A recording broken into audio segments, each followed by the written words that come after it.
আপনারা এই পিছনে ব্যানারে আমার ছবি দিচ্ছেন কেন?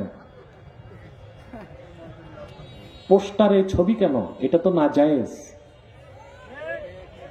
বিনা কারণে ছবি তোলা জায়েজ নাই। পাসপোর্ট করতে,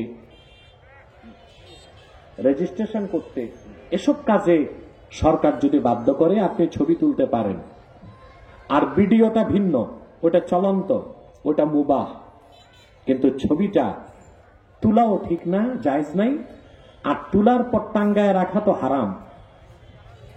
পরিষ্কার বুখারী শরীফের হাদিসে এসেছে, আল্লাহর হাবিব ইরশাদ করেছেন, লা তাদখুলুল মালাইকাতু বাইতান ফীহি কালবুন আও তাসাওয়ির ওয়া ফী রিওয়ায়াতিন সুওয়ার।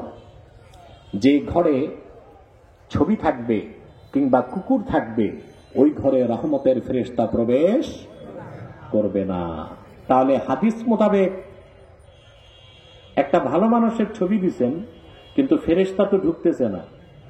এই জন্য আমি স্বেচ্ছাসেবকদের বলছি, ব্যানারে যতটুকু আমার ছবি আছে এটাকে বন্ধ করো। না, ব্যানার খুলবে না, অতটুক ত্যাগ করে দেবে। আপনারা ওদিক তাকাবেন না, আমার দিকে তাকান। এগুলো মনে থাকবে। এই কোন প্রোগ্রামে, পোস্টারে, ব্যানারে কোন আলোচকের, স্কলারের ছবি থাকবে না। যদি আল্লাহর রহমতই না পান তো মাহফিল করে লাভ কি? ঠিকটাও তুমি ঠিক মতো বললা না।